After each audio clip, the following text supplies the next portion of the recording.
Mark Zuckerberg from Meta was on the Joe Rogan Experience. He was talking about the kind of pressure that that Facebook got from the Biden administration to censor during COVID. Watch. During the Biden administration, when they were trying to roll out the vaccine program, while they're trying to push that program, they also tried to censor anyone who was basically arguing against it. And they pushed us super hard to take down things that were true, right? I mean, they basically pushed us and said, anything that says that vaccines might have side effects, you basically need to take down. And I was just like, well, we're not going to do that. Like, we're clearly not going to do that. I mean, that is kind of inarguable. Bro, I'm sorry, Tim Pool. but it is so unimaginably simple to dupe conservabots. All you need to do is just be like, yeah, I hate vaccines and gay people and Mexicans, really. What I hate the most, though, a gay vaccinated Mexican. And then that's it. They're like, oh, he's no longer overcome by the woke mind virus. That's it. That's all it takes, man. What the hell is wrong with these people? But he did. Right. And he's a weasel. just like everybody covering their you-know-whats in the fire situation. This guy was weak. And you know what's interesting when I was reading all the stuff about it? Do you remember when people were talking about him being presidential timber, like he could run for president? Remember this? No. Oh yeah, there was a lot of talk about that. Like, this guy, he's so brilliant. I think it's awesome that these guys still are saying we don't trust them, though. Which is also weird, because it's like, who is this for them? He's doing all this for you, and you still don't trust him? Okay. I like it. I'll take it. Weak. And it's What is he looking at? What was he looking at just there?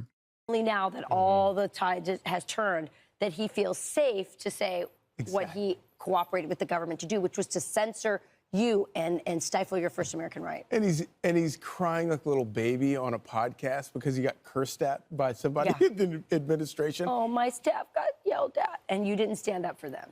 No, I think you're 100% right.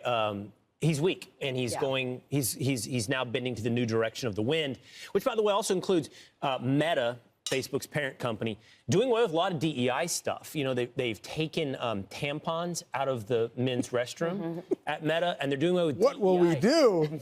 They're doing away with some DEI. This is a memo leaked from Meta. On hiring, we will continue to source candidates from different backgrounds, but we will stop using the diverse slate approach. The practice has always been subject to public debate and is currently being challenged. So they're doing away with DEI initiatives. But also not just for employees. Like you think DEI, they're DEI to hire someone, but they were also favoring contractors who were of different. So it's much bigger than you think. And they're saying we're going to start sourcing from any American who has the best price and the best deal, as opposed to. That's amazing. They're just like racism purists. Like, you're not doing enough symbolic racism for me. You need to show me you really mean it. Go and like fire all of your trans employees right now, or else I don't believe you. Any company that, is run by a Hispanic or Black person. And it does breed incredible suspicion, because then, go back to the fires. You look at these people and, take the fire chief, for example, the first woman person that's LGBTQ. I don't know. Anyway, whatever. And so but the point is that maybe she's the greatest fire chief on earth. But now that the city is burning to the ground, everybody's going, well, obviously this was probably a DEI hire, and it just breeds. No, you're saying that. No, you can't point to DEI initiatives to be like, and that's why we're stupid. Oh, I can't believe people weren't immediately anti-gay. It's just that like people are now logically anti-gay because of DEI.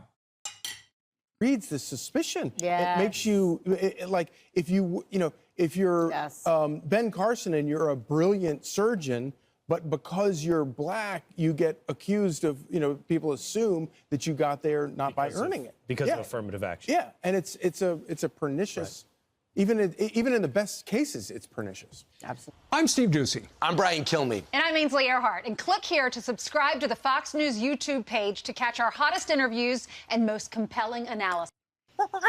The Joe Rogan Experience. I was really worried from the beginning about basically becoming this sort of decider of what is true in the world, right? That's like kind of a crazy position to be in for billions of people using your service. And so we tried to put in place a system that would deal with it. And early on tried to basically make it so that it was really limited. We're like, all right, we're just going to have this system where there's these third-party fact checkers and they can check the worst of the worst stuff, right? So things that are very clear hoaxes, that there's it's not like we're not parsing speech about whether something is slightly true or slightly false, like Earth is flat, things like that, right? So that was sort of the original intent. We put in place the system and it just sort of veered from there. I think to some degree, it's because some of the people whose job is to do fact checking, a lot of their industry is focused on political fact checking. So they just kind of veered in that direction. And we kept on trying to basically get it to be what we had originally intended, which is just, it's not, the point isn't to judge people's opinions. It's to provide this layer to kind of help fact check some of the stuff that seems the most extreme, but it just, it was just never accepted by people broadly. I think people just felt like the fact checkers were too biased. Mm-hmm. Not necessarily even so much in what they ruled, although sometimes I think people would disagree with that. A lot of the time, it was just what types of things they chose to even go and fact check in the first place. So, I kind of think after having gone through that whole exercise, it I don't know, it's something out of 1984, one of these books where it's just it really is a slippery slope, and it just got to a point where it's just okay. This is destroying so much trust, especially in the United States, to have this program. And I guess it was probably about a few years that I really started coming to the conclusion that we were going to need to change something about that.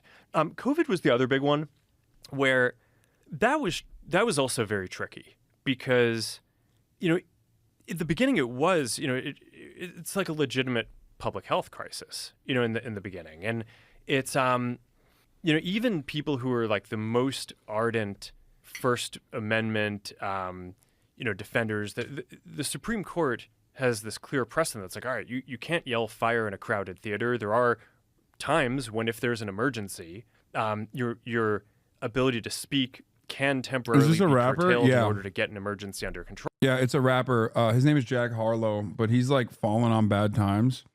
He used to be cool. Good friends with Drewski initially, but now he just does this weird stuff. I don't know. He is of Dominican descent, as you can clearly tell.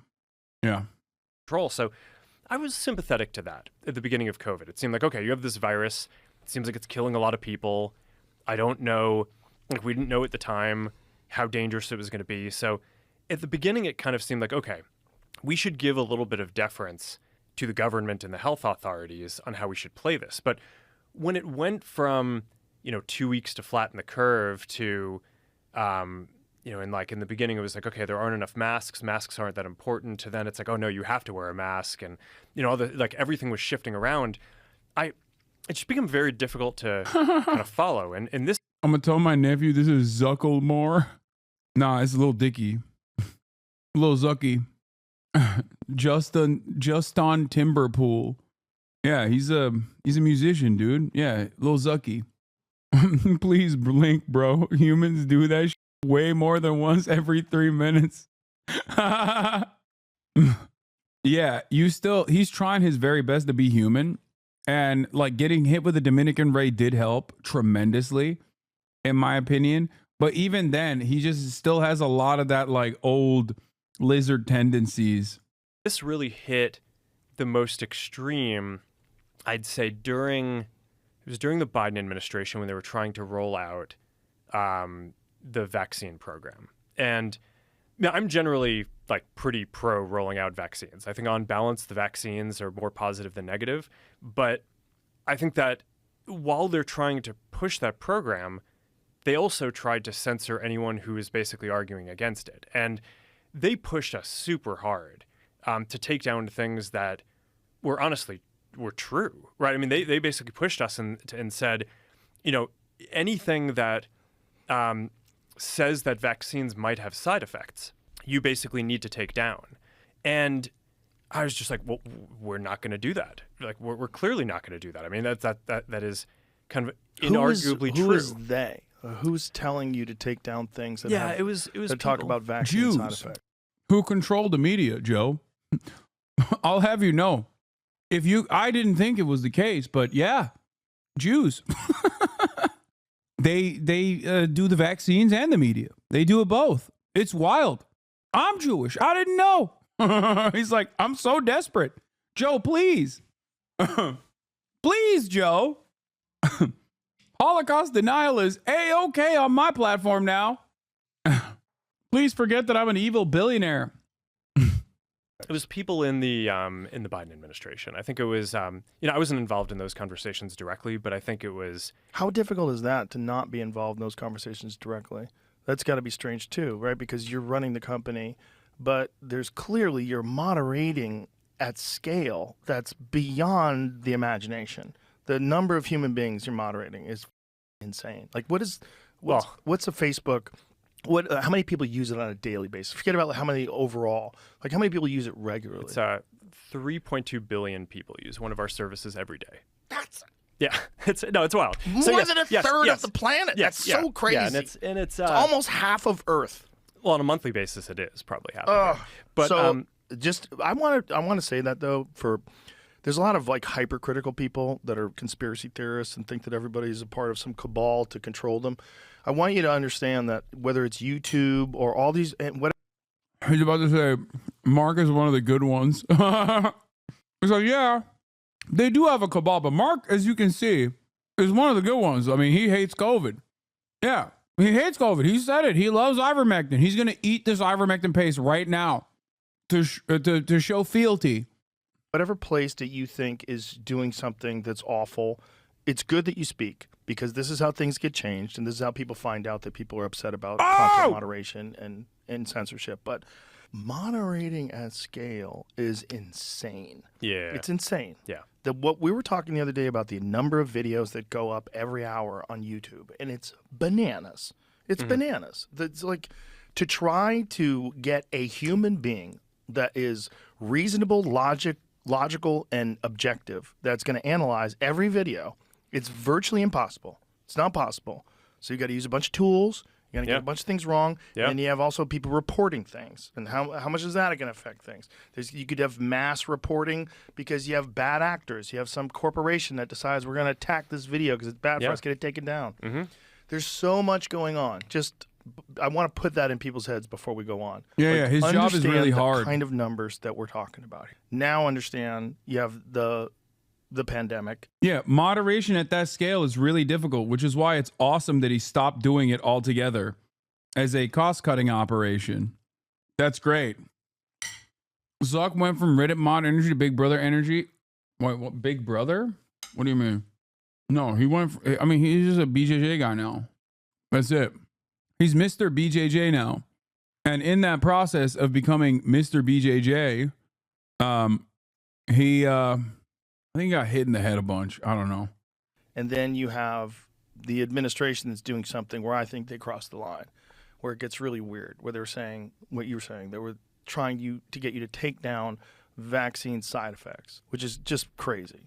Yeah. So, I mean, like you're saying, it's so complicated, this system, that I could spend every minute of all of my time doing this and not actually focused on building any of the things that we're trying to do. AI, glasses, like the future of social media, all that stuff. So I get involved in this stuff, but in general, we have a policy team. There are people who I trust. They're the people who are kind of working on this on a day-to-day basis. And the interactions that I was just referring to, a lot of this is documented. Because Jim Jordan and the House had this whole investigation and committee into the kind of government censorship around stuff like this. And we produced all these documents and it's all in the public domain. Basically, these people from the Biden administration would call up our team and like scream at them and curse. And it's like these documents it's all kind of out there.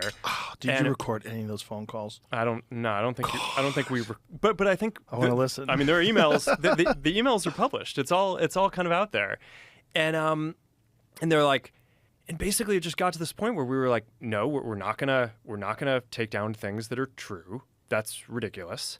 They wanted us to take down this meme of Leonardo DiCaprio looking at a TV talking about how 10 years from now or something, you're gonna see an ad that says, okay, if you took a COVID vaccine, you're eligible for, for this kind of payment, like this sort of like class action lawsuit type meme. And they're like, no, you have to take that down. And we just said, no, we're not going to take down humor and satire. We're not going to take down things that are true.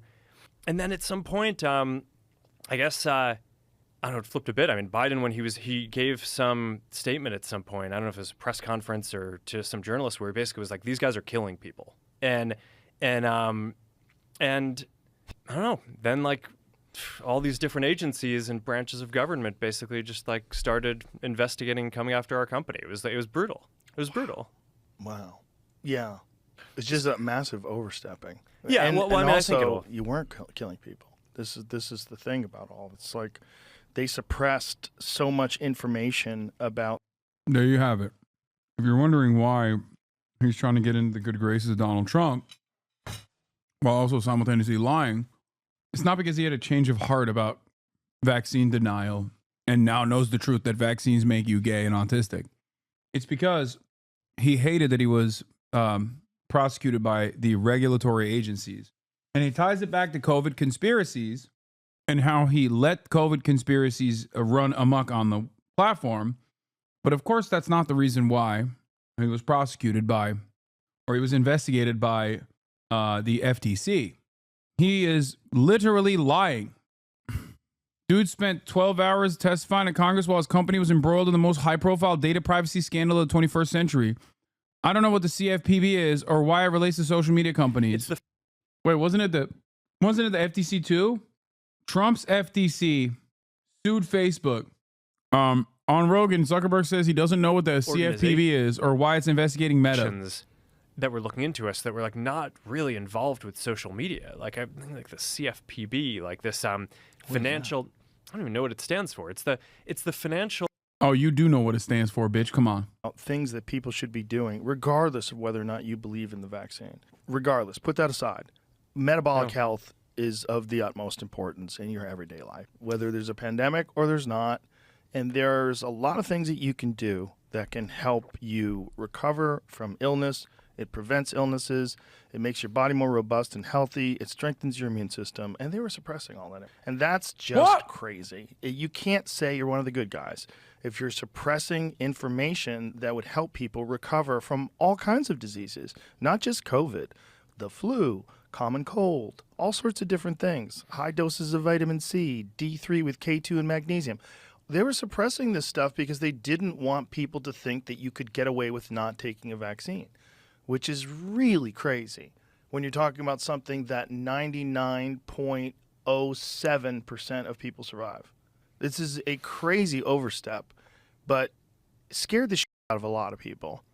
Red-pilled, as it were, a lot of people because they realized, like, oh, 1984 is like an instruction manual. I mean, it's like it shows you how things can go that way with wrong speak and with bizarre distortion of facts. And when it comes down to it, in today's day and age, the way people get information. The idea that the American government was actively suppressing people from learning the truth about working out and being healthy, being good for you in terms of like, you know, in terms of recovering from COVID or any number of different healthcare complications is the dumbest argument you can ever make. Yeah, dude, the government was actively telling you can't use vitamins. This is, once again, born out of like complete mania and a permanent seeking of victimhood where they're like, oh yeah, the government doesn't want you to know that receiving blowjobs is awesome, dude. They hate that. They're trying to suppress the truth. The government doesn't want you to know that, ice cold glass of water hits different when it's on your bedside in the middle of the night when you wake up and you're thirsty. That's right, dude. The government is actively suppressing that, bro. I hate it. Nobody is suppressing the understandable notion of stating facts about working out. It's so stupid. Information is through your platform, through X. This is how people are getting information. They're getting information from YouTube. They're getting information from a bunch of different sources now. And you can't censor that if it's real legitimate information because it's not ideologically convenient for you. Yeah. So, No.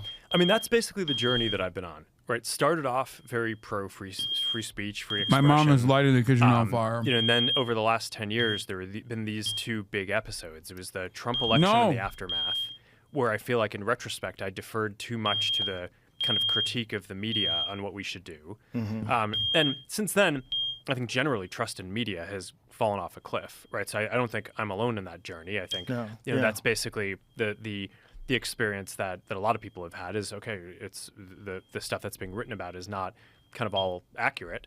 And even if the facts are right, it's kind of written from a slant a lot of the time. Of course. And then there was the government version of it, which was during COVID, which is okay. Like, it's like our government is telling us that we need to censor true things. It's like, this is a disaster. And it's not just the U.S., right? I think a lot of people in the U.S.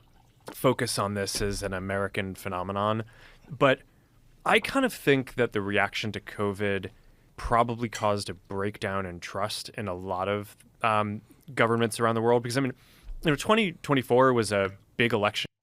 I never understood why conservatives hated this guy so much. Facebook has always been so welcoming to QAnon conspiracy theories. And they still thought that they still thought that Zuckerbot was against them. And I never understood that. Like, he's always been a friend. And even now, he's like actively trying to be like, no, guys, I love this. Like, I'm with it. Look, I do Brazilian jiu-jitsu. Because he's Jewish? That certainly plays a role for some people. That certainly plays a role for, like, the hardline Nazis. But, Ben Shapiro's Jewish.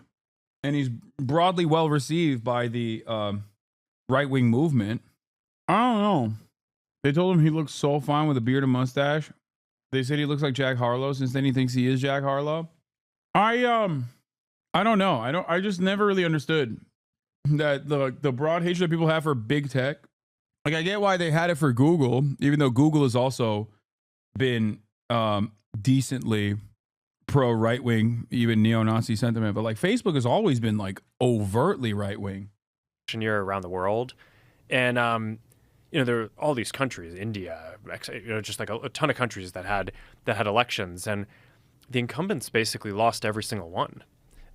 So there is some sort of a global phenomenon where the whether it was because of inflation, because of the economic policies to deal with COVID, or just how the governments dealt with COVID, seems to have had this effect that's global, not just the U.S., but like a very broad decrease in trust, at least in that set of incumbents, and maybe in sort of these democratic institutions overall. So I think that what you're saying of, how do people get their information now?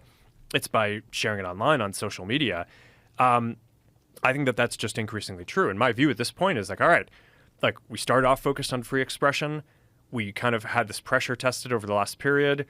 I feel like I just have a much greater command now of what I think the policies should be, and like, this is how it's going to be going forward. And so I mean, at this point, I think a lot of people. What do you mean about Google being right wing? I've always maintained the position that if terms of service were properly applied by platforms, the terms of service that are written, right, were just simply applied by platforms. Most platforms will look like Twitch. They just don't ban. YouTube never bans. Like, it takes a uniquely far-right, overt neo-Nazi to get permit from YouTube. I mean, look, Keemstar still has his channel. Yeah, you have to do, like, active crimes on YouTube. At most, they'll demonetize you. And even that's, like, a relatively new thing. YouTube was a major platform for openly far-right neo-Nazi radicalization that took place in the initial Gamergate era. Unless you accidentally include 5 seconds of a trailer, that's the copyright system. They will nuke you from orbit. Okay, that's yeah. They actively do work against that. That's the one thing that they do care about because that's capitalism. Look at this as like a purely political thing. You know, it's because they kind of look at the timing and they're like, hey, well, you're doing this right after the election. It's like, okay, I try not to like change our content rules like right in the middle of an election either, right? It's like there's not like a great time to do this. It's Right. you know, And you want to do it a year later. yeah, it's like there's no good time to do it. There's, Right. you know, and whatever time is going on, there's going to be, you know, so. The good thing about doing it after the election is you get to take this kind of cultural pulse as like, okay, where are people right now, and how are people thinking about it? We try to have policies that reflect, you know, mainstream discourse. But yeah, I mean, I don't know. This is something I've been thinking about for a while. I think that this is going to be pretty durable because at this point we've just been pressure tested on this stuff for like the last 8 to 10 years with like these huge institutions just pressuring us and I feel like this is kind of the right place to be going forward. What was it like when they were attacking you? Like, first of all, what was the premise? Like, what were they saying was your offense? Was it that you were allowing information that was not true, that was getting out there? I know there was also, they're saying that you guys were allowing hate groups to speak. There was a lot of this. Yeah. I mean, the tough thing with politics is that there's like... Bro, Elon Musk basically destroyed this man. Ironically enough, initially he had destroyed Elon Musk by being like, all right, talk shit, get hit. And Elon was like, bet, I'm not fighting you. I'm just going to turn you into me. He is literally following the footsteps of Elon Musk. In order to win favor with the Trump administration, he's just like, yeah, I'm just like Elon. I'm just like you, Elon. I promise. Well, when you say someone's coming after you, are you referring to kind of the government and investigations and all that? I mean, so the issue is that there's people saying divorce incoming, but Zuck is a major wife guy, like major wife guy. He's already a libertarian guy with an Asian wife. So, he already, these guys either become perma divorce dads or libertarian guys with Asian wives. And Zuck is the second. Someone said passport bros. Dog. Not every single person that has an Asian wife is a passport bro. The f are you talking about? Didn't they meet at goddamn Stanford or some shit? Or Harvard? Some of y'all are so stupid. We're waiting on Caroline and Marcia here, and then we're going to go head to the Rose Bowl. No, we'll take the Porsche. What specific thing an agency might be looking into you for? And then there's like the underlying political motivation, which is like, why do the people who are running this thing hate you? And I think that those can often be two very different things. Do you think this overt right-wing shift of corpos like Mark would have still happened if Kamala won? No, dude, my car. We're going in my car. We're driving in my car. Sorry. Tim Pool, host of Timcast. Sorry. Are you buying the Zuckerberg transition? I'm buying that he's a fair weather friend and that this is the path of least resistance. But hey, look, we're happy Trump won. So I'll take the power if he's shifting in this direction. But I think when you look at the Joe Rogan, I love that Tim Pool acts like he is like a consequential figure in the right-wing movement. Have you guys noticed that like there are so many silly ass people that are in Trump's immediate orbit, and yet Tim Pool, not one of those guys. I feel like his vibes are so bad that even people in Trump's orbit are just like, I don't really mess with that guy. He's kind of odd. I don't really like him. Like, think about it. The Russian government has paid people that have been closer to Donald Trump than Tim Pool, like Dave Rubin, like Benny Johnson. I'm seeing a bunch of this sort of response to my mentions today, which are intense. Worst case scenario for Zuckerberg is not only does he alienate himself from Dems liberals, but conservatives find this public heel turn disingenuous. Dave, Zuckerberg is such a spineless jellyfish. Someone from Biden's team, unnamed, told his team to take stuff down, so he rolled over. Trump gets elected, and suddenly he's a new man. Meta execs anticipated this, which is why policy leader Joel Kaplan and Kevin Martin called a bunch of conservative influencers the night before their policy overhaul to start warming them up. Charlie Kirk says he and Zuckerberg spoke recently. To understand the way that right-wing independent content creators and like the right-wing establishment are basically hand in glove all the time, look no further than this example. Mark Zuckerberg calling up me, but on the Republican side by phone. Can you imagine a world where any liberal establishment wins office, and then a multi-billionaire owner of a social media platform gives me a direct call to be like, hey, I'm going to do a left-wing pivot now, and I just wanted to make sure that you're cool with it. Understand the asymmetry.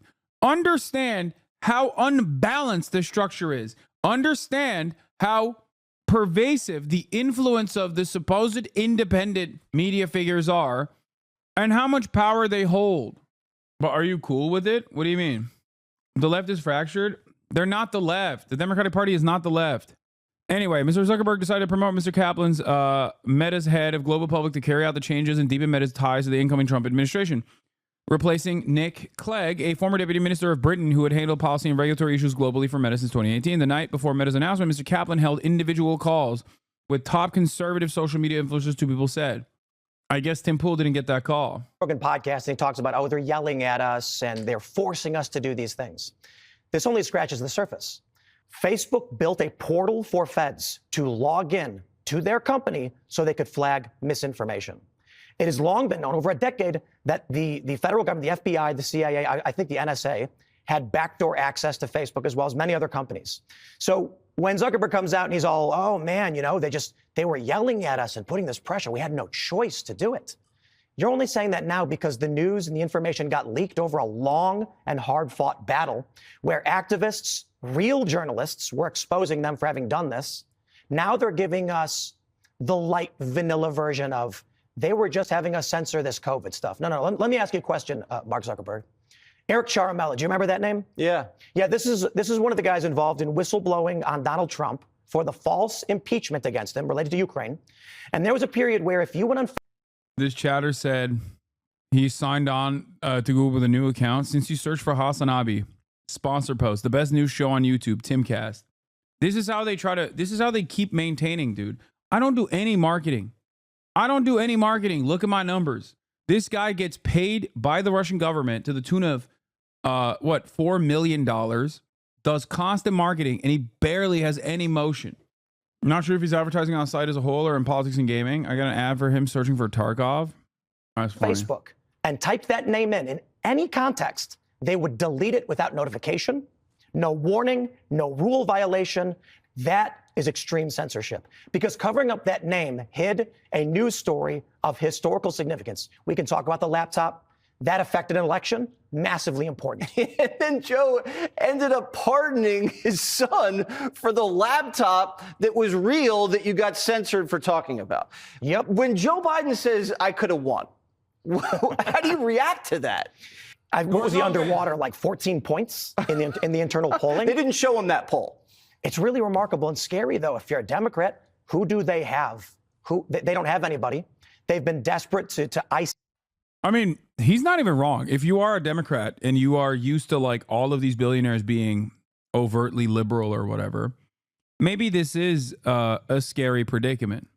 But if you're a leftist, like I know that I've never had, like there's never been a moment where I'm like, oh man, I feel so protected by billionaires. I feel so incredibly protected by, these billionaires. They're right wing. They're right wing. They've always been right wing. They don't care about anything. They just care about profit. Out anybody who could compete with their established order. And they don't have Newsom anymore. Is Newsom salvageable at this point? When that video came out and Newsom was asked by Anderson Cooper, where's the water? And he said, they're figuring it out. That said right there. Newsom said, I am the governor and I have no idea what's going on in my state. That picture of him with his hands in his back pockets staring at the fire, he's toast. The fire stuff hits me really personally. I have a lot of friends deeply affected by it. And I don't want to sound crass. I see these natural disasters happen in the country, the hurricanes, and I feel for these people. And this may sound a little selfish, but when I have family and friends that are living in those hills, and I don't know if they're alive or dead, it hits me twice as hard. Dog, I live here, and I don't know what the hell you're talking about. You have friends that are on those hills that you don't know are alive or dead? What are you saying? What the hell is he saying, dude? Bro, what a ridiculous exaggeration.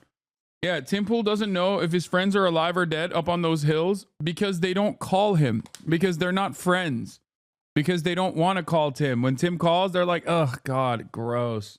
What do you mean? Yeah, they might have faked their deaths to get away from you, Tim. He's talking about you. Yeah, Tim's like, I have friends out there, you know, like Hasan, Abi, Piker. I keep reaching out to him, hoping he's all right, but he doesn't respond to me, so he might be dead. Jesse, you know what it's like to have a loved one die in a fiery inferno? And you look back at your last text messages to him and it's like, please respond. I've been calling for 2 days and you haven't responded. And I know it shouldn't, but it is personal. So I get really offended by the callousness and the apathy coming from the government there. Yeah, we need a federal takeover of California. They're just not equipped to handle this. And we got the Olympics right around. Oh my God. He loves that. He loves that nonsense position